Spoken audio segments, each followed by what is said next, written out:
Okay.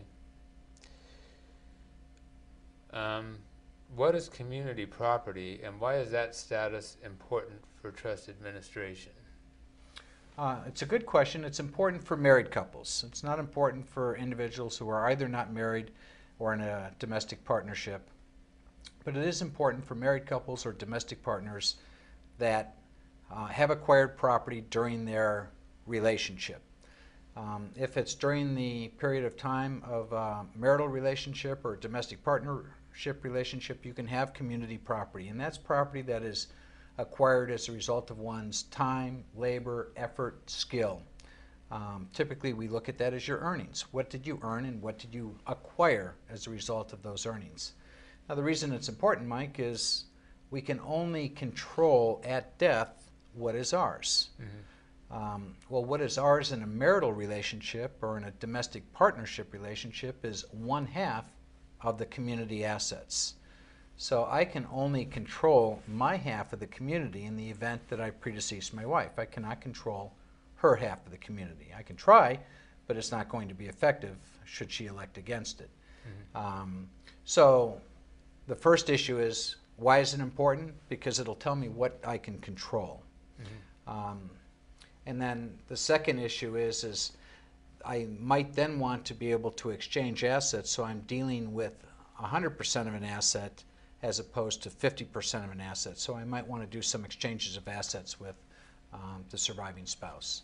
Okay, so sometimes you can have some flexibility with community property by sort of equalizing it, Sure. you know, with value to value. Without being overly technical, California law does recognize what's called an aggregate theory of community property as opposed to an item-by-item theory, meaning you can agree that in the aggregate we have 500,000 of community. I get 250, my spouse gets 250, and I'll control my 250, and it could be all of one house, and my spouse can have all of the investment account as long as they're both equal to 250. Okay. Are there significant legal fees for administering a trust? And does having a living trust really save legal or other administration costs?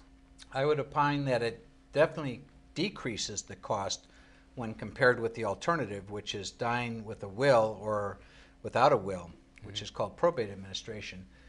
Because the legal fees and costs in a trust administration are based upon an agreement with the attorney as opposed to based upon what the statute of California would otherwise provide.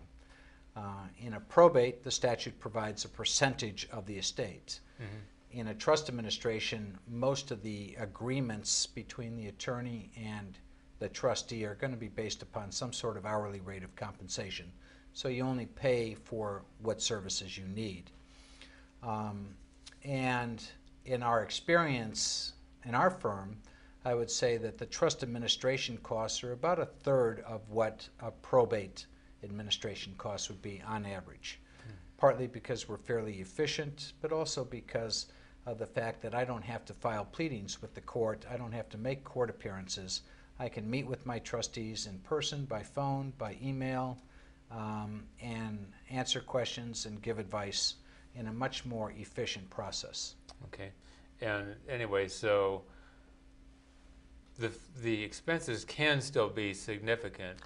They're not zero. Yeah, They're not definitely zero. not zero. And so if people are thinking, you know, I'm not going to have to be anything out of pocket related to a trust, no big deal, it's not really the case. That's not true. And in fact, you know, if I were to give you an example of, say, a $500,000 trust in a post-death context where the property is going just to the children who might be surviving, I would say that it would not be atypical for the legal fees in that situation, assuming nothing unusual, to be in the $2,000 to $5,000 range.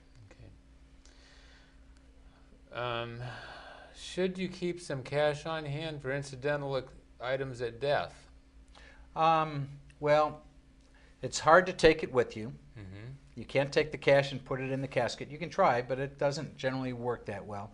On a more serious note, Mike, there are oftentimes significant expenses that need to be met shortly after death. The most common would be a funeral expense. In the absence of a prepaid funeral arrangement, funeral expenses are going to be fairly significant for most cases, much more than we think they're going to be.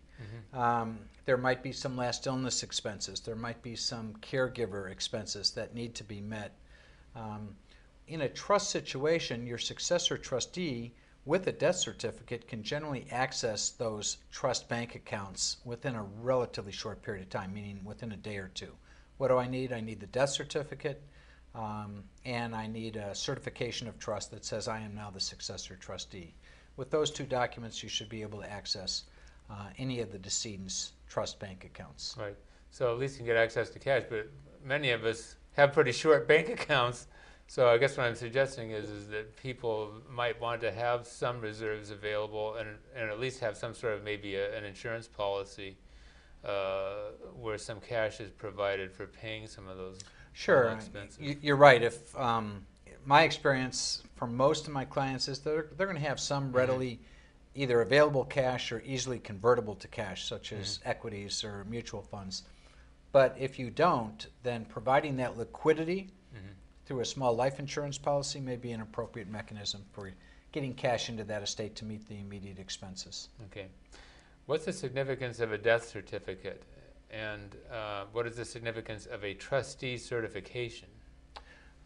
Mike, these are the documents that I'm going to have my client provide to a third party, whether it's a financial institution, a stock brokerage house, a title company, because they're not going to release a fund or an account without knowing that the existing trustee is deceased, without knowing that the settlor is deceased, and without knowing who is the successor trustee named in the document.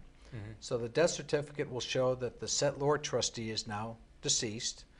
The trustee certification is a document in California that shows to the world that this trustee is now the successor and that the trust is now irrevocable. I'm the trustee. Here's how title should be held. Here's the tax ID number. A number of other mechanical requirements go into the certification, but it empowers the successor trustee to access funds and assets that the deceased settlor of the trust created. Okay. Now, if you are nominated as a trustee, do you have to accept, and what should you think about before accepting?